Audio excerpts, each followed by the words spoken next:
Price lord. ಯೇಸು ಕ್ರಿಸ್ತನ ಹೆಸರಿನಲ್ಲಿ ಜಯದ ವಾಕ್ಯ ಈ ಕಾರ್ಯಕ್ರಮಕ್ಕೆ ನಿಮ್ಮನ್ನು ನಾನು ಸ್ವಾಗತಿಸ್ತಾ ಇದ್ದೇನೆ. ಬನ್ನಿ, ಇವತ್ತಿನ ದಿನವು ಕರ್ತನಿಂದ ನೇಮಿಸಲ್ಪಟ್ಟಿದೆ. ಇದನ್ನು ನಾವು ಆನಂದ ಪಡೋಣ, ಸಂತೋಷ ಪಡೋಣ. ಸಂತೋಷ ಆನಂದದೊಡನೆ ನಾವು ತಂದೆಯ ದೇವರನ್ನು ಆರಾಧಿಸುವ, ಆತನ ಮಹಿಮೆ ಪಡಿಸುವ. ನಿಮ್ಮ ಕಷ್ಟ, ಸಂಕಟ, ದುಃಖ, ನೋವು, ಚಿಂತೆ, ಬಾಧೆ ಅಥವಾ ಯಾವುದೊಂದು ಪರಿಸ್ಥಿತಿಯಲ್ಲಿ ನೀವು ಹಾದು ಹೋಗ್ತಾ ಇದ್ದೀರಿ, ಭಯಪಡಬೇಡ್ರಿ. ಕರ್ತನ ನಿಮ್ಮ ಜೊತೆಯಲ್ಲಿದ್ದಾನೆ, ನಿಮ್ಮನ್ನು ಆಧರಿಸ್ತಾನೆ, ಸಂತೈಸ್ತಾನೆ.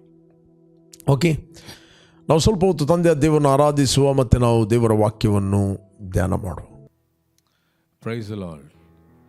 ಮುಂಜಾನೆ ವೇಳೆಯಲ್ಲಿ ನಾವು ಸ್ವಲ್ಪ ಹೊತ್ತು ಆರಾಧನೆಯಲ್ಲಿ ಕಳೆಯೋಣ.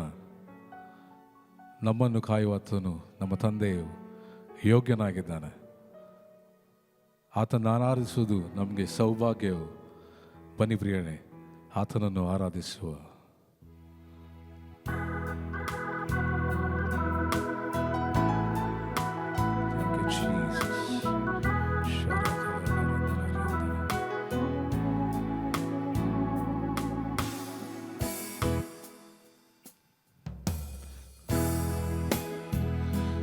ನಿನ್ನನ್ನು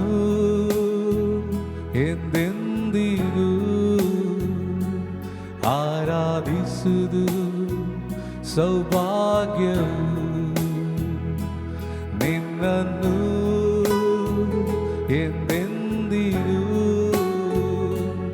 ಆರಾಧಿಸುವುದು ಸೌಭಾಗ್ಯವು. ನೀನೇ ಯೋಗ್ಯನು, ಮಹಾಯೋಗ್ಯನು, ಎಂದೆಂದೂ ನೀ ಯೋಗ್ಯನು. ನೀನೇ ಯೋಗ್ಯನು, ಮಹಾಯೋಗ್ಯನು, ಎಂದೆಂದೂ ನೀ ಯೋಗ್ಯನು.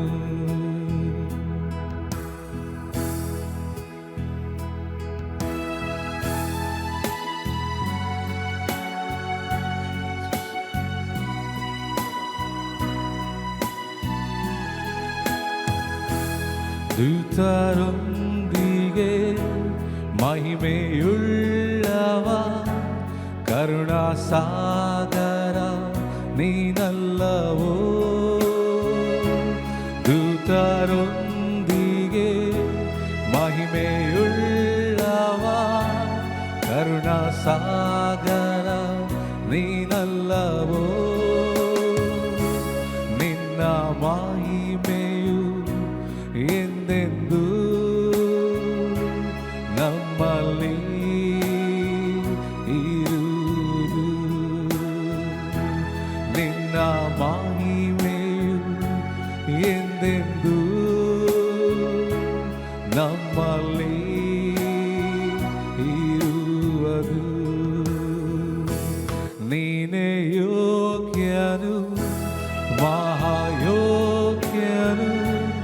ಎಂದೆಂದೂ ನೀ ಯೋಗ್ಯನು. ನೀನೇ ಯೋಗ್ಯನು, ಮಹಾಯೋಗ್ಯನು, ಎಂದೆಂದೂ ನೀ ಯೋಗ್ಯನು.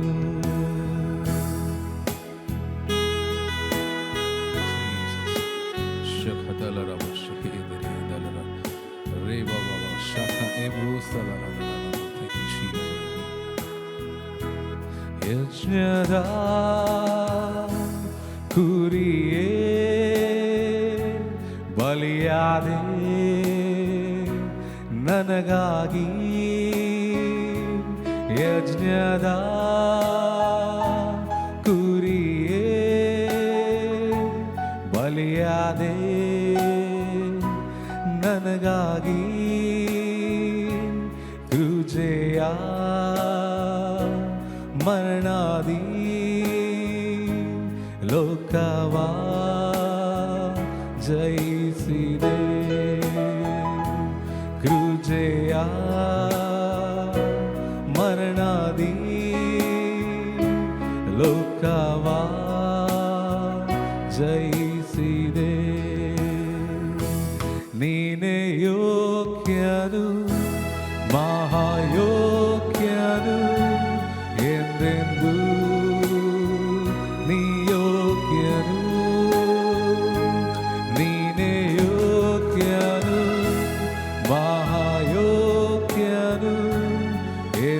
ಎಂದೆಂದೂ ನೀ ಯೋಗ್ಯನು.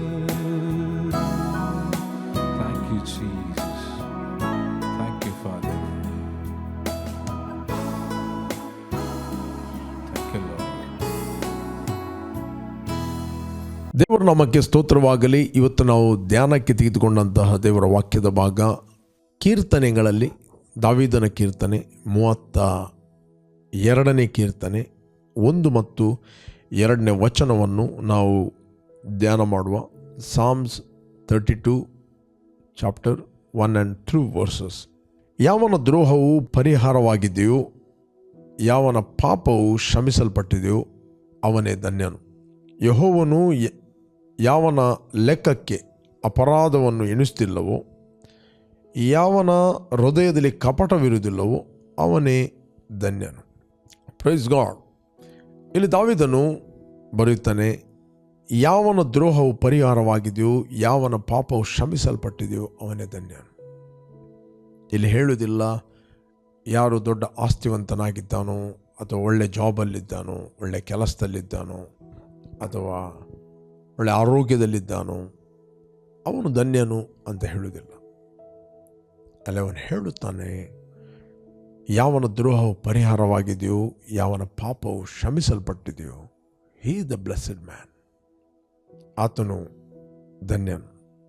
Thank god.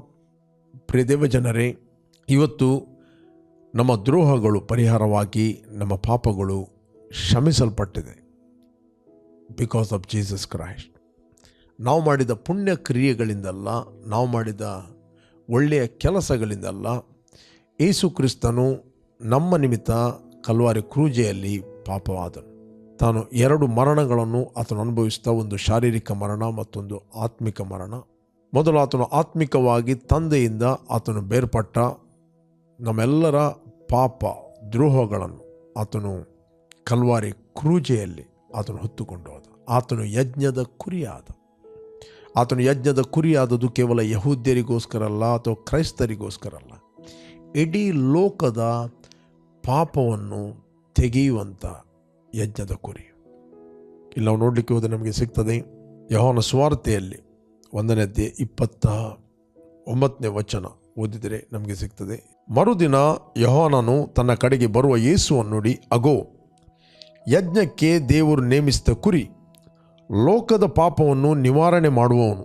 Praise God. ಯೋಹಾನನು ಹೇಳ್ತಾನೆ, ದೇವರು ಯಜ್ಞಕ್ಕೆ ನೇಮಿಸಿರುವ ಕುರಿ, ನಂಬರ್ 1. ನಂಬರ್ 2, ಲೋಕದ ಪಾಪವನ್ನು ನಿವಾರಣೆ ಮಾಡುವವನು. ಕ್ರೈಸ್ತರ ಪಾಪ ಅಂತ ಬರೆಯಲಿಲ್ಲ, ಅಥವಾ ಯಾವುದೇ ಯಹೂದ್ಯರ ಪಾಪ ಅಂತ ಬರೆಯಲಿಲ್ಲ. ಲೋಕ ಅಂತ ಹೇಳಿದರೆ ಲೋಕದಲ್ಲಿರುವ ಎಲ್ಲ ಜನರ ಪಾಪಗಳನ್ನು ನಿವಾರಣೆ ಮಾಡುವಂಥ ಆತನು ಕುರಿ. Praise God. ನಮ್ಮ ಪಾಪಕ್ಕೆ ಪರಿಹಾರವಾಗಿ ಯೇಸು ಕ್ರಿಸ್ತನು ಯಜ್ಞದ ಕುರಿಯಾಗಿ ಆತನು ತನ್ನನ್ನು ದೇವರ ಚಿತ್ತಾನುಸಾರವಾಗಿ ಆತನು ಒಪ್ಪಿಸಿಕೊಟ್ಟನು. ಇವತ್ತು ಇಡೀ ಲೋಕದ ಪಾಪವನ್ನು, ಅಪರಾಧವನ್ನು ಆತನು ತನ್ನ ದೇಹದ ಮೇಲೆ ಹೊತ್ತುಕೊಂಡು ಹೋದ. 2 ಸಂಗತಿ. ಒಂದು, ಆತನು ಅಪರಾಧಗಳನ್ನು ಕ್ಷಮಿಸಿದ್ದಾನೆ. ಆ ಅಪರಾಧಕ್ಕೆ ಇರುವಂಥ ಶಿಕ್ಷೆಯನ್ನು ಕೂಡ ಆತನು ಪರಿಹರಿಸಿದ್ದಾನೆ. ಕೆಲವರು ಹೇಳ್ತಾರೆ, ದೇವರು ನಮ್ಮ ಪಾಪಗಳನ್ನು ಕ್ಷಮಿಸಿದ್ದಾನೆ, ಬಟ್ ಶಿಕ್ಷೆಯನ್ನು ಇಟ್ಟಿದ್ದಾನಂತ. ಅದು ಸರಿಯಾದ ಉತ್ತರ ಅಲ್ಲ. ಆತನು ನಮ್ಮ ಪಾಪಗಳನ್ನು ಕ್ಷಮಿಸಿದ್ದಾನೆ, ನಮ್ಮ ಅಪರಾಧಗಳನ್ನು ಪರಿಹರಿಸಿದ್ದಾನೆ. ನಮಗೆ ಬರುವಂಥ ದಂಡನೆ, ತೀರ್ಪು ಮತ್ತು ನಮ್ಮ ಮೇಲಿರುವ ಶಿಕ್ಷೆಯನ್ನು ಆತನು ತನ್ನ ದೇಹದ ಮೇಲೆ ಹೊತ್ತುಕೊಂಡು ಹೋಗಿದ್ದಾನೆ. ಓಕೆ.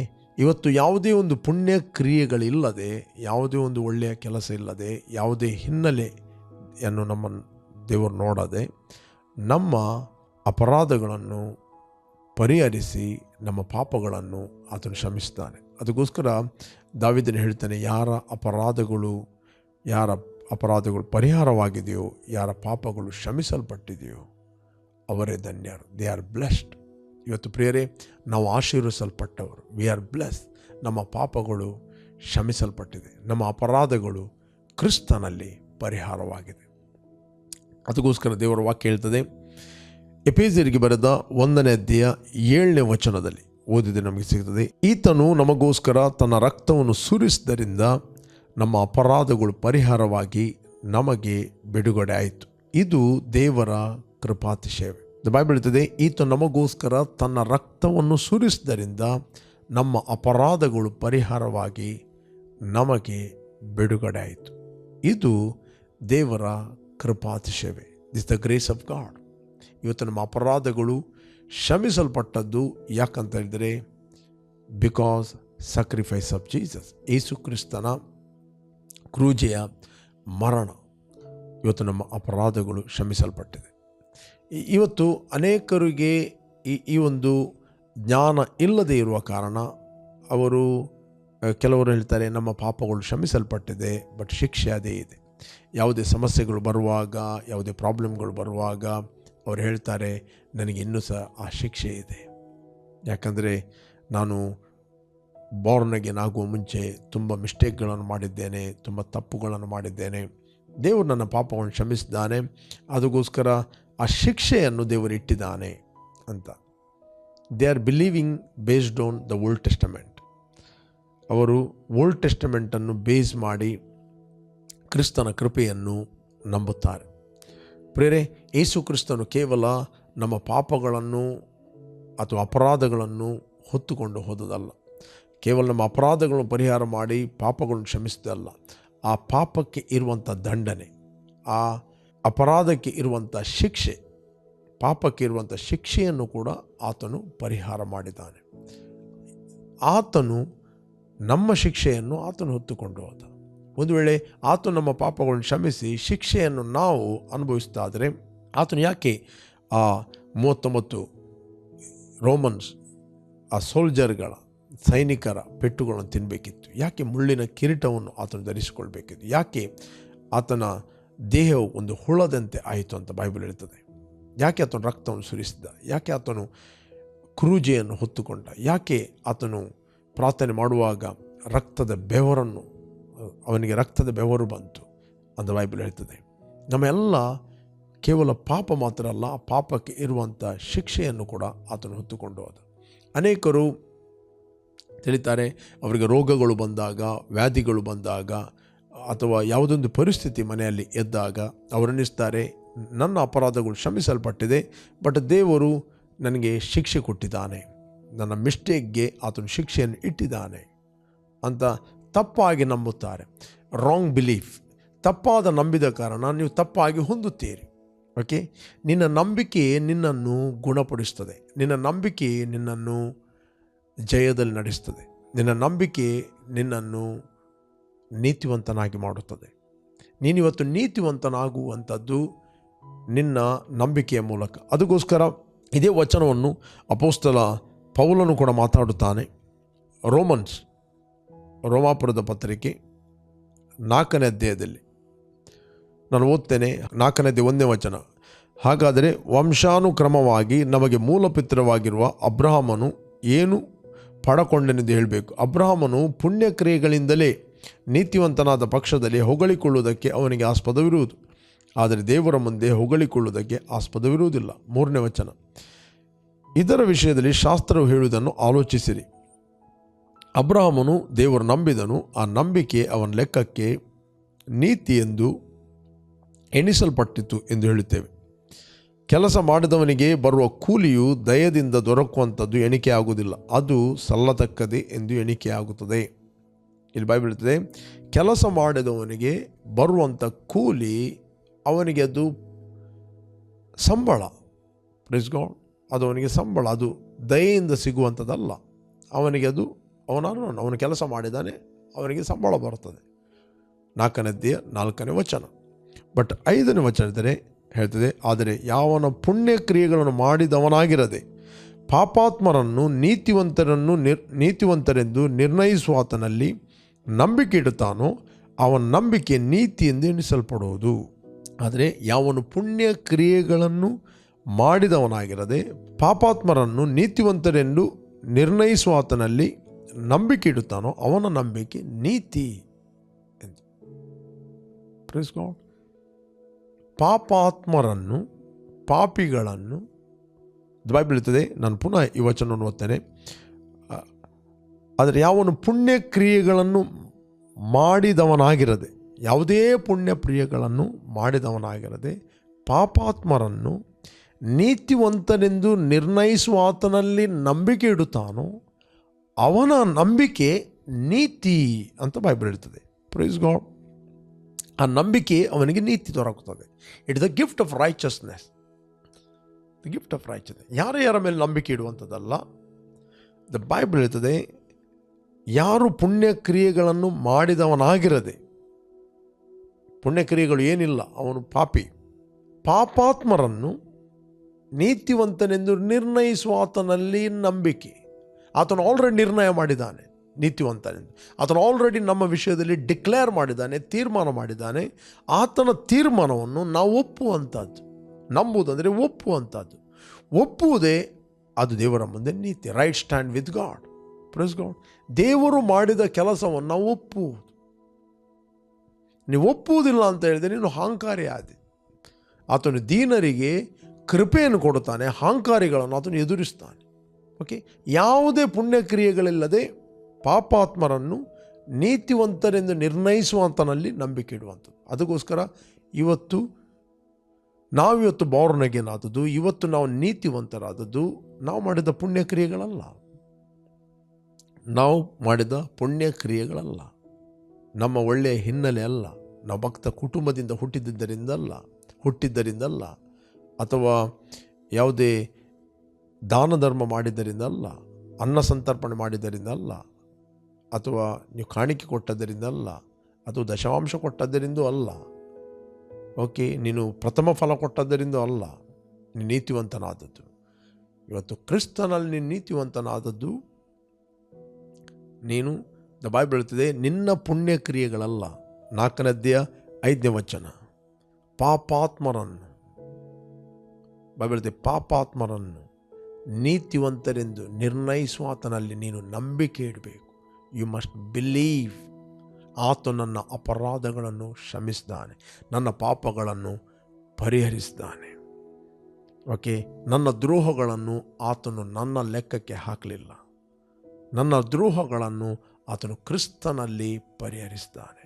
ದ ಬೈಬಲ್ ಹೇಳ್ತದೆ, ಯಾರ ಪಾಪಗಳು ಪರಿಹಾರವಾಗಿದೆಯೋ, ಯಾರ ಅಪರಾಧಗಳು ಕ್ಷಮಿಸಲ್ಪಟ್ಟಿದೆಯೋ ಅವರೇ ಧನ್ಯರು ಅಂತ ವಾಕ್ಯ. They are blessed people. ಇವತ್ತು ನಾವು ಕ್ರಿಸ್ತನಲ್ಲಿ ಆಶೀರ್ವದಿಸಲ್ಪಟ್ಟಿದ್ದೇವೆ. ನಾವು ಪಾಪಿಗಳಲ್ಲ, ನಾವು ಧನ್ಯರು. We are blessed people. ಕೆಲವರು ನಂಬ್ತಾರೆ ನಾವು ರಕ್ಷಣೆ ಹೊಂದಿದ ಪಾಪಿಗಳು ಅಂತ. ರಕ್ಷಣೆ ಹೊಂದಿದ ಪಾಪಿಗಳಲ್ಲ, ನಾವು ರಕ್ಷಣೆ ಹೊಂದಿದ ನೀತಿವಂತರು. ಅವರು ಒಪ್ಪುವುದೇ ಇಲ್ಲ ದೇವರವರನ್ನು ನೀತಿವಂತನಾಗಿ ಮಾಡಿದಾನಂತ. ನಾವು ಹೇಗೆ ನೀತಿವಂತರಂತ? ಯಾಕಂತೇಳಿದ್ರೆ ಆತ್ಮ ಪ್ರಾಣ ಶರೀರದ ವಿಷಯದಲ್ಲಿ ಸರಿಯಾದ ಪರಿಜ್ಞಾನ ಇಲ್ಲದೇ ಇರುವ ಕಾರಣ. ಮನುಷ್ಯನೆಂಬವನು ಆತ್ಮಸ್ವರೂಪಿ, ಅವನಿಗೊಂದು ಪ್ರಾಣ ಇದೆ, ಆತನು ಶರೀರ ಎಂಬ ಮನೆಯಲ್ಲಿ ಆತನು ವಾಸ ಮಾಡುತ್ತಾನೆ. ನೀವು ಬಾರ್ನ್ ಅಗೇನ್ ಆದದ್ದು ಆತ್ಮದಲ್ಲಿ ಹೊರತು ಪ್ರಾಣ ಮತ್ತು ಶರೀರದಲ್ಲಿ ಅಲ್ಲ. ನಿಮ್ಮ ಇಮೋಷನಲ್ ರಲ್ಮ್ ಚೇಂಜ್ ಆಗಲಿಲ್ಲ, ನಿಮ್ಮ ಸೋಲ್ ರಲ್ಮ್ ಅದು ಚೇಂಜ್ ಆಗಲಿಲ್ಲ, ನಿಮ್ಮ ಶರೀರ ಬದಲಾಗಲಿಲ್ಲ. Real you are brand new person, created in Christ for the good work. The true righteousness created in true holiness and true righteousness and holiness ಅಂತ ಬೈಬಲ್ ಹೇಳ್ತದೆ. ನಾವು ಪರಿಶುದ್ಧನಾದ ದೇವರಿಗೆ ಪರಿಶುದ್ಧರಾದ ಮಕ್ಕಳು, ಕ್ರಿಸ್ತನಲ್ಲಿ ಹುಟ್ಟಿದ್ದೇವೆ. ನೀತಿವಂತನಾದ ದೇವರಿಗೆ ನೀತಿವಂತರಾದ ಮಕ್ಕಳಾಗಿ ನಾವು ಕ್ರಿಸ್ತನಲ್ಲಿ ಹುಟ್ಟಿದ್ದೇವೆ. Praise God. ಅದಕ್ಕೋಸ್ಕರ ದಾವೀದನು ಹಳೆ ಒಡಂಬಡಿಕೆಯಲ್ಲಿ ಇದ್ದರೂ ಕೂಡ ಆತನು ಹೊಸ ಒಡಂಬಡಿಕೆಯ ಪ್ರಕಟಣೆ ಆತನು ಮಾತಾಡುತ್ತಾನೆ. ನೋಡಿ, ಇಲ್ಲಿ ನಾನು ಮುಂದೆ ಓದ್ತೇನೆ. ಅವನ ಕೀರ್ತನೆಯನ್ನೇ ಇಲ್ಲಿ ನೆನಪಿಗೆ ತಂದಿದೆ. 32ನೇ ಅಧ್ಯಾಯ 1ನೇ ವಚನ ಓದಿದ ನಾವು. ದೇವರು ಯಾವನನ್ನು ಪುಣ್ಯ ಕ್ರಿಯೆಗಳಿಲ್ಲದೆ ನೀತಿವಂತನೆಂದು ಎಣಿಸ್ತಾನೋ ಅವನು ಧನ್ಯನೆಂದು ದಾವೀದನು ಸಹ ಹೇಳುತ್ತಾನೆ. ಏಕೆಂದರೆ ಯಾರ ಅಪರಾಧಗಳು ಪರಿಹಾರವಾಗಿವೆಯೋ, ಯಾರ ಪಾಪಗಳು ಕ್ಷಮಿಸಲ್ಪಟ್ಟಿವೆಯೋ ಅವರೇ ಧನ್ಯರು. ಕರ್ತನು ಯಾವನ ಪಾಪಗಳನ್ನು ಲೆಕ್ಕಕ್ಕೆ ತರುವುದಿಲ್ಲವೋ ಆ ಮನುಷ್ಯನು ಧನ್ಯನು. ಪ್ರಿಯರೇ, ನೀನು ಏನೋ ಒಂದು ಫಾಸ್ಟ್ ಮಿಸ್ಟೇಕ್ಗಳನ್ನು ಮಾಡಿದ್ದಿ, ಅಥವಾ ಬಾರ್ನಗೇನಾಗುವ ಮುಂಚೆ ಏನು ನಿನ್ನ ಮಿಸ್ಟೇಕ್ಗಳನ್ನು ಮಾಡಿದ್ದಿ, ದೇವರು ನಿನ್ನನ್ನು ಕ್ಷಮಿಸಿದ್ದಾನೆ. ದೇವರು ನಿನ್ನನ್ನು ನೀತಿವಂತನಂತ ನೋಡುತ್ತಾನೆ. ಆತ ನಿನಗೆ ಆಲ್ರೆಡಿ ನಿರ್ಣಯಿಸಿದ್ದಾನೆ. You are righteous person. ಕ್ರಿಸ್ತನಲ್ಲಿ ಇರುವವರಿಗೆ ಅಪರಾಧ ನಿರ್ಣಯ ಇಲ್ಲ. ಬಟ್ ದೇವರು ನಿನ್ನನ್ನು ಖಂಡಿಸ್ತಿಲ್ಲ, ಜನರು ನಿನ್ನನ್ನು ಖಂಡಿಸ್ಬೋದು. ಜನರು ಯಾಕೆ ಖಂಡಿಸ್ತಾರೆ ಅವ್ರಿಗೆ ಗೊತ್ತಿಲ್ಲ. ಜನರು ನಿನ್ನ ಹೊರಗೆ ನೋಡಿ ನಿನ್ನನ್ನು ಖಂಡಿಸ್ಬೋದು. ನೀನು ಕೆಲವೊಮ್ಮೆ ಮಿಸ್ಟೇಕ್ಗಳನ್ನು ಮಾಡುತ್ತಿ, ನೀನು ದೇವರ ಸನ್ನಿಧಾನದಲ್ಲಿ ಒಪ್ಪಿಕೊಂಡು ನೀನು ಕ್ಷಮಾಪಣೆಯನ್ನು ರಿಸೀವ್ ಮಾಡುತ್ತಿ, ರಿಪೆಂಟ್ ಆಗುತ್ತಿ, ದೇವರೊಟ್ಟಿಗೆ ನೀನು ಸಮಾಧಾನವಾಗಿತ್ತಿ. ಅದರ ಪರಿಣಾಮ ಏನಂತ ಹೇಳಿದರೆ ಮನುಷ್ಯರು ನಿನ್ನನ್ನು ಖಂಡಿಸ್ತಾರೆ. ನೀನು ದೇವರೊಟ್ಟಿಗೆ ಸಮಾಧಾನವಿರುವಂಥದ್ದನ್ನು ಅವರು ನೋಡುವುದಿಲ್ಲ. ನಿನ್ನನ್ನು ಅಪರಾಧಿ ಅಂತ ಖಂಡಿಸ್ಬೋದು, ನಿನ್ನ ನಿನ್ನ ನಿನ್ನ ಅಪರಾಧಿ ಅಂತ ನಿನ್ನನ್ನು ದೂಷಿಸ್ಬೋದು. ಬಟ್ ದೇವರು ನಿನ್ನನ್ನು ನೋಡುವಾಗ ಪ್ಯೂರ್ ಆಗಿ ನೀತಿವಂತರಾಗಿ ನೋಡುತ್ತಾನೆ. ತನ್ನ ಮಕ್ಕಳೆಂದು ನಿಮ್ಮನ್ನು ನೋಡುತ್ತಾನೆ. Praise God. ದೇವರ ಕಣ್ಣುಗಳು ನಿನ್ನ ಮೇಲೆ ಯಾವಾಗಲೂ ಸಮಾಧಾನವಾಗಿದೆ. ದೇವರು ನಿನ್ನ ಮೇಲೆ ಕೋಪದಲ್ಲಿಲ್ಲ, ದೇವರು ನಿನ್ನ ಮೇಲೆ ಸಮಾಧಾನವಾಗಿದೆ. ಅದಕ್ಕೋಸ್ಕರ ದಾವೀದನು ಹೇಳ್ತಾನೆ, ಯಾರ ಅಪರಾಧಗಳು ಪರಿಹಾರವಾಗಿದೆಯೋ, ಯಾರ ಪಾಪಗಳು ಕ್ಷಮಿಸಲ್ಪಟ್ಟಿದೆಯೋ ಇವರೇ ಧನ್ಯರು. They are blessed people. ನಾನು ನಿಮಗೆ ಎನ್ಕರೇಜ್ ಮಾಡುತ್ತೇನೆ, ನೀವು ಧನ್ಯರಾಗಿದ್ದೀರಿ. ಒಂದು ವೇಳೆ ಹೇಗೆ ನೀವು ಧನ್ಯರು? ದೇವರು ತನ್ನ ಪಾರ್ಟನ್ನು ಮಾಡಿ ಮುಗಿಸ್ತಾನೆ. ಕ್ರಿಸ್ತನಲ್ಲಿ ಆಲ್ರೆಡಿ ನಿಮ್ಮ ಅಪರಾಧಗಳನ್ನು ಆತನು ಪರಿಹರಿಸ್ತಾನೆ, ನಿಮ್ಮ ಪಾಪಗಳನ್ನು ಕ್ರಿಸ್ತನಲ್ಲಿ ಕ್ಷಮಿಸಿದ್ದಾನೆ. ದೇವರ ಭಾಗವನ್ನು ದೇವರು ಮಾಡಿದ್ದಾನೆ. ಲೋಕದಲ್ಲಿ ಪಾಪದ ಸಮಸ್ಯೆ ಈಗ ಇಲ್ಲ. ಇಡೀ ಲೋಕದ ಪಾಪವನ್ನು ಯೇಸು ಕ್ರಿಸ್ತನು ಯಜ್ಞದ ಕುರಿಯಾಗಿ ತನ್ನ ಮೇಲೆ ಹೊತ್ತುಕೊಂಡು ಹೋಗಿದ್ದಾನೆ. ದೇವರು ತನ್ನ ಕೋಪವನ್ನು ಕ್ರಿಸ್ತನ ಮೇಲೆ ಹಾಕಿದ್ದಾನೆ. ದೇವರು ನಮ್ಮ ಮೇಲಿದ್ದ ಜಡ್ಜ್ಮೆಂಟನ್ನು ಕ್ರಿಸ್ತನ ಮೇಲೆ ಹಾಕಿದ್ದಾನೆ. ಈಗ ಪ್ರಾಬ್ಲಮ್ ಇರುವಂಥದ್ದು ಪಾಪಿಗಳದ್ದು. ಪಾಪಿಗಳು ಅವರು ಒಪ್ಪಿಕೊಳ್ಬೇಕು. ದೇವರು ಯಾರ ಪುಣ್ಯಕ್ರಿಯೆಗಳು ಇಲ್ಲದೆ ಪಾಪಾತ್ಮರನ್ನು ನೀತಿವಂತನೆಂದು ನಿರ್ಣಯಿಸುವ ಆತನಲ್ಲಿ ನಾವು ನಂಬಿಕೆ ಇಡಬೇಕು. ಆತನು ಮಾಡಿದ ಕೆಲಸವನ್ನು ನಂಬುತ್ತಾರೋ ಅವರ ನಂಬಿಕೆಯೇ ನೀತಿ ಎಂದು ಎಣಿಸಲ್ಪಡುವುದಂತ ಬೈಬಲ್ ಹೇಳುತ್ತದೆ. ಕ್ಲಿಯರ್ ಆಗಿ 4ನೇ ಅಧ್ಯಾಯ ನಾವು 5ನೇ ವಚನದಲ್ಲಿ ಓದಿದರೆ ನಮಗೆ ಸಿಗ್ತದೆ. ಈಗ ತಾನೇ ಓದಿದ, ಯಾವನ ಪುಣ್ಯಕ್ರಿಯೆಗಳಿಲ್ಲದೆ ಪುಣ್ಯ ಕ್ರಿಯೆಗಳನ್ನು ಮಾಡಿದವನಾಗಿರದೆ ಪಾಪಾತ್ಮರನ್ನು ನೀತಿವಂತರೆಂದು ನಿರ್ಣಯಿಸುವ ಆತನಲ್ಲಿ ಯಾವ ನಂಬಿಕೆ ಇಡ್ತಾನೋ ಅವನ ಆ ನಂಬಿಕೆಯೇ ನೀತಿ ಎಂದೆಣಿಸಲ್ಪಡುವುದು. ಅವನ ನಂಬಿಕೆ. You must believe. ನೀನು ಎಷ್ಟು ಸರ್ತಿ ಹೇಳ್ತೀಯಲ್ಲ, ಯು ಮಸ್ಟ್ ಬಿಲೀವ್. ಇಂಪಾರ್ಟೆಂಟ್. ಕೆಲವರು ಅನೇಕ ಸಂದರ್ಭದಲ್ಲಿ ದೇವರಿಗೆ ನಾನು ತಪ್ಪಾಯಿತು, ಮಿಸ್ಟೇಕ್ ಆಯಿತು ಅಂತ ಒಪ್ಪಿಕೊಳ್ತಾರೆ. But they are not believing the love of God. ದೇವರನ್ನು ಕ್ಷಮಿಸ್ತಾನಂತ ಅವ್ರು ನಂಬೋದಿಲ್ಲ. ದೇವರು ಅವರನ್ನು ನೀತಿವಂತರಂತ ನೋಡ್ತಾನಂತ ಅವ್ರು ನಂಬೋದಿಲ್ಲ. ದೇವರವರ ಅಪರಾಧಗಳನ್ನು ಪರಿಹಾರವಾಗಿ ಮಾಡಿದಾನಂತ ನಂಬೋದಿಲ್ಲ. ನಮಗೆ ಆಧಾರ ಏನು? ಆಧಾರ ನಮ್ಮ ಮನಸ್ಸು ಅಲ್ಲ, ಆಧಾರ ದೇವರ ವಾಕ್ಯ. ದೇವರು ನಾವು ಹೇಗೆ ತಿಳಿಯುವುದು? Through the word of god. ನೀವು ದೇವರ ವಾಕ್ಯವನ್ನು ಸ್ಟಡಿ ಮಾಡೋದಿಲ್ಲ ಅಂತ ಹೇಳಿದರೆ ನಿಮಗೆ ಕಾನ್ಫಿಡೆನ್ಸ್ ಬರುವುದಿಲ್ಲ. ದೇವರ ವಿಷಯದಲ್ಲಿ ನಿಮಗೆ ಪ್ರಾರ್ಥನೆ ಮಾಡಲಿಕ್ಕೆ ಕಾನ್ಫಿಡೆನ್ಸ್ ಬರುವುದಿಲ್ಲ. ನಿಮಗೆ ಪ್ರಾರ್ಥನೆ ಮಾಡಲಿಕ್ಕೆ ಧೈರ್ಯ ಬರುವುದಿಲ್ಲ. ದೇವರು ನನ್ನ ಪ್ರಾರ್ಥನೆ ಕೇಳ್ತಾನೋ ಇಲ್ವೋ ಅಂತ ನಿಮಗೆ ಡೌಟ್ಗಳು ಬರ್ತವೆ. ದೇವರು 100% ನಿಮ್ಮ ಪ್ರಾರ್ಥನೆಯನ್ನು ಕೇಳ್ತಾನೆ. ನಿನ್ನ ಅನೇಕ ಫಿಸಿಕಲ್ ವೀಕ್ನೆಸ್ಗಳಿರ್ಬೋದು, ಬಟ್ ಆತ್ಮದಲ್ಲಿ ನೀನು ಕ್ರಿಸ್ತನು ಎಂಥವನಾಗಿದ್ದನೋ ಅಂಥವನಾಗಿ ಭೂಲೋಕದಲ್ಲಿ ಇದ್ದೆ. ನಿನ್ನ ಆತ್ಮ ಪರ್ಫೆಕ್ಟ್ ಆಗಿದೆ. ನಿನ್ನ ಆತ್ಮ ದೇವರ ಮುಂದೆ ಪ್ಯೂರ್ ಆಗಿದೆ. ನಿನ್ನ ಆತ್ಮ ದೇವರ ಮುಂದೆ ದೋಷವಿಲ್ಲದ್ದು ಪರಿಶುದ್ಧನಾಗಿದ್ದಾನೆ. ದ ಬೈಬಲ್ ಹೇಳ್ತದೆ. ಬಟ್ ನೀನು ಬೆಳೆಯಬೇಕಂತ, ಸ್ಪಿರಿಚುವಲಿ ಬೆಳೆಯಬೇಕಂತ ಹೇಳಿದರೆ ನಿನ್ನ ಆತ್ಮ ಬೆಳೆಯುವುದಿಲ್ಲ, ನಿನ್ನ ನೀತಿ ಬೆಳೆಯುವುದಿಲ್ಲ. ಎಲ್ಲರಿಗೂ ದೇವರು ಕೊಟ್ಟದ್ದು ಒಂದೇ ನೀತಿ. ಬೆಳೆಯುವಂಥದ್ದು ನಿನ್ನ ಪ್ರಾಣದಲ್ಲಿ, ನಾಲೆಜಲ್ಲಿ. ಸ್ಪಿರಿಚುವಲಿ ಬೆಳೆಯುವುದು ಅಂತ ಹೇಳಿದರೆ ಆತ್ಮ ಬೆಳೆಯುವುದಲ್ಲ. ನಿಮ್ಮ ಆತ್ಮ ಹೇಗೆ ಬೆಳೆಯುವುದು? ನಿನ್ನ ಆತ್ಮ ಕರ್ತನ ಆತ್ಮವೊಂದಿಗೆ ಒಂದು ಆತ್ಮವಾಗಿದೆ, ಅದು ಬೆಳೆಯಲಿಕ್ಕಿಲ್ಲ. ಅದು ಬಾರ್ನ್ ಅಗೇನ್ ಆಗಿದೆ. You are born into the kingdom. ಬೆಳೆಯುವುದಂತ ಹೇಳಿದರೆ ನಿನ್ನ ಪ್ರಾಣದಲ್ಲಿ ನೀನು ಜ್ಞಾನದಲ್ಲಿ ಬೆಳೆಯುವಂಥದ್ದು, ನಿನ್ನ ಪ್ರಾಣದಲ್ಲಿ ಬೆಳೆಯುವಂಥದ್ದು. ಪ್ರಾಣ ಎಂಬುವಂಥದ್ದು ನಮ್ಮ ಶರೀರಕ್ಕೂ ನಮ್ಮ ಆತ್ಮಕ್ಕೂ ಮಧ್ಯದಲ್ಲಿರುವ ಬ್ರಿಡ್ಜ್. ಅದೇ ರೀತಿ ನಿಮ್ಮ ಶರೀರ ಬೆಳೆಯುತ್ತದೆ ಮಾತ್ರ ಅಲ್ಲ, ನೀವು ನಿಮ್ಮ ಪ್ರಾಣದಲ್ಲಿ ಜ್ಞಾನದಲ್ಲಿ ಬೆಳೆಯುವುದಕ್ಕೋಸ್ಕರ ನಿಮ್ಮ ಮಕ್ಕಳನ್ನು ಒಳ್ಳೆಯ ಸ್ಕೂಲಿಗೆ ಹಾಕ್ತೀರಿ, ಯೂನಿವರ್ಸಿಟಿಗೆ ಹಾಕ್ತೀರಿ. ಅದೇ ರೀತಿ ಸೆನ್ಸ್ ರಲ್ಮಲ್ಲಿ ನೀವು ಮೆಚೋರ್ ಆಗ್ತೀರಿ. ಅದೇ ಸ್ಪಿರಿಚುವಲ್ ರಲ್ಮಲ್ಲಿ ಆತ್ಮಿಕವಾಗಿ ನಾವು ಮೆಚೋರ್ ಆಗಬೇಕಂತ ಹೇಳಿದರೆ ನಮ್ಮ ಮನಸ್ಸನ್ನು ನಾವು ಕ್ರಿಸ್ತನಲ್ಲಿ ಯಾರಾಗಿದ್ದೇವೆ, ದೇವರು ಕ್ರಿಸ್ತನಲ್ಲಿ ಏನು ಮಾಡಿದ್ದಾನೆ, ಕ್ರಿಸ್ತನಲ್ಲಿ ನಮ್ಮನ್ನು ನೀತಿವಂತನಾಗಿ ಮಾಡಿದ್ದಾನೆ ಎಂಬ ಜ್ಞಾನದಲ್ಲಿ ಬೆಳೆಯಬೇಕು. ಇವತ್ತು ಡೆಲಿವರೆನ್ಸ್ ಆಗಬೇಕು ಪ್ರಿಯರೇ, ದುರಾತ್ಮಗಳಿಂದಲ್ಲ, ಅಜ್ಞಾನದಿಂದ. ದ ಬೈಬಲ್ ಇದೆ, just shall be delivered through the knowledge. Praise God. ನೀತಿವಂತನು ತಿಳುವಳಿಕೆಯಿಂದಲೇ ಬಿಡುಗಡೆ ಹೊಂದುತ್ತಾನೆ. Just shall be delivered through knowledge. Bible ಇದೆ ಅಂದರೆ ನೀತಿವಂತನು ಆತನು ಜ್ಞಾನದ ಮೂಲಕ ಬಿಡುಗಡೆಯನ್ನು ಹೊಂದುತ್ತಾನೆ. ಬೇರೆ ನೀವೆಲ್ಲಿಂದ ವೀಕ್ಷಿಸ್ತಾ ಇದ್ದೀರಿ? ನೀವು ಒಂದು ವೇಳೆ ಫಸ್ಟ್ ಟೈಮ್ ವೀಕ್ಷಿಸ್ತಾ ಇದ್ದರೆ, ನೀವು ಯೇಸುವನ್ನು ರಕ್ಷಕನ ಒಡೆಯನೆಂದು ಅಂಗೀಕಾರ ಮಾಡದಿದ್ದರೆ, ಇದು ನಿಮ್ಮ ಸಮಯ. ನಿಮ್ಮ ಹೃದಯದಲ್ಲಿ ಯೇಸುವನ್ನು ಕರೆಯಿರಿ. ಆತನು ನಿಮ್ಮ ಅಪರಾಧಗಳನ್ನು ಪರಿಹರಿಸ್ತಾನೆ, ನಿಮ್ಮ ಪಾಪಗಳನ್ನು ಕ್ಷಮಿಸ್ತಾನೆ. ಆತನು ಸುರಿಸಿದ ರಕ್ತದ ಮೂಲಕ ನಿಮ್ಮ ಅಪರಾಧಗಳು ಪರಿಹಾರವಾಗಿ ನಿಮಗೆ ಬಿಡುಗಡೆ ಆಯಿತು. ಇದು ದೇವರ ಕೃಪಾತಿಶಯವೇ. It's the grace of God. Just ನನ್ನೊಟ್ಟಿಗೆ ಪ್ರಾರ್ಥನೆ ಮಾಡಿರಿ ಎಗ್ರಿಯಾಗಿ. Thank you father. ತಂದೆ, ನೀನು ನಿನ್ನ ಮಗನಾದ ಯೇಸುವನ್ನು ಯಜ್ಞದ ಕುರಿಯಾಗಿ ಲೋಕದ ಪಾಪವನ್ನು ಪರಿಹರಿಸ್ತೀನಿ. ನನ್ನ ಪಾಪಗಳು ಆತನ ರಕ್ತದ ಮೂಲಕ ಪರಿಹಾರವಾಗಿ ನನಗೆ ಬಿಡುಗಡೆ ಆಯಿತು. ನಾನು ನಂಬುತ್ತೇನೆ ನನಗೆ ಬಿಡುಗಡೆ ಆಯಿತು. ನಾನು ನಂಬ್ತೇನೆ ನಾನು ಕ್ರಿಸ್ತನಲ್ಲಿ ನೀತಿವಂತನು. ನಾನು ನಂಬ್ತೇನೆ ಯೇಸುವೆ ನನ್ನ ಕರ್ತನೆಂದು. ಇವತ್ತು ವಾಕ್ಯದ ಮೂಲಕ ನಮ್ಮಲ್ಲಿ ಮಾತಾಡಿದೆ. ಈ ಜ್ಞಾನವು ಪ್ರತಿಯೊಬ್ಬರಿಗೆ ಓಪನ್ ಆಗಲಿ ಎಂದು ನಾವು ಪ್ರಾರ್ಥಿಸ್ತಾ ಇದ್ದೇವೆ. I release the supernatural wisdom and grace of God in Jesus' name. Amen, amen, amen. Okay, praise God. ಯಾರು ನೀವು ಬರ್ತ್ಡೇ ಮತ್ತು ವೆಡ್ಡಿಂಗ್ ಆ್ಯನಿವರ್ಸರಿಯನ್ನು ಸೆಲೆಬ್ರೇಟ್ ಮಾಡ್ತಾ ಇದ್ದೀರಿ, ನಿಮಗೋಸ್ಕರ ನಾವು ಪ್ರಾರ್ಥನೆ ಮಾಡ್ತೇವೆ. Blessed happy birthday and blessed happy wedding anniversary. Thank you lord. ತಂದೆ, ಯಾರು ಇವತ್ತು ಬರ್ತ್ಡೇ ಮತ್ತು ವೆಡ್ಡಿಂಗ್ ಆ್ಯನಿವರ್ಸರಿ ಸೆಲೆಬ್ರೇಟ್ ಮಾಡ್ತಾ ಇದ್ದರು, ಅವರಿಗೆ ಹೊಸ ದಿನ ಕೊಟ್ಟಿದ್ದೆ, ಹೊಸ ವರ್ಷ ಕೊಟ್ಟಿದ್ದೆ. ಇವರ ಜೀವಿತದಲ್ಲಿ ನಡೆಯಬೇಕಾದ ಮಾರ್ಗದಲ್ಲಿ ಇವರನ್ನು ನಡೆಸಿ ಮತ್ತು ನಿನ್ನ ಕೃಪೆಯನ್ನು ಇವರ ಜೀವಿತದಲ್ಲಿ ಹೆಚ್ಚಿಸಬೇಕಾಗಿ ನಾವು ಪ್ರಾರ್ಥಿಸ್ತೇನೆ. ಎಲ್ಲ ಕೆಡುಕನ ಕೈಯಿಂದ ಇವರನ್ನು ತಪ್ಪಿಸಿ ಕಾಪಾಡು.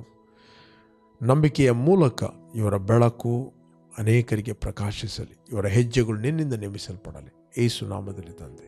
Amen, amen.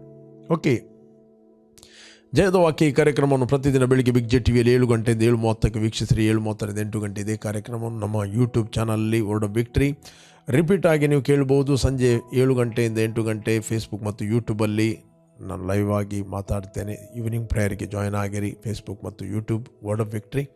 wordofvictory.in ಅಂತ ವೆಬ್ಸೈಟ್ ಇದೆ. ಅದರಲ್ಲಿ ಸ್ಪೀಕ್ ಲೈಫ್ ಅಂತ ನೀವು ಕ್ಲಿಕ್ ಮಾಡಿದ್ರೆ ನಿಮಗೆ 4 ಭಾಷೆಯಲ್ಲಿ ಅರಿಕೆ ಸಿಗ್ತದೆ: Kannada, English, Hindi, Konkani. Okay, you bless. Continue ಆಗಿ ಬಿಗ್ ಜೆ ಟಿವಿಯಲ್ಲಿ ಮತ್ತು ನಮ್ಮ ವರ್ಡ್ ಆಫ್ ವಿಕ್ಟರಿ ಚಾನಲ್ ನೀವು ಜಯದ ವಾಕ್ಯವನ್ನು ವೀಕ್ಷಿಸಿರಿ ಮತ್ತು ಅನೇಕರಿಗೆ ನೀವು ಶೇರ್ ಮಾಡಿರಿ. You bless. ಆಮೆನ್.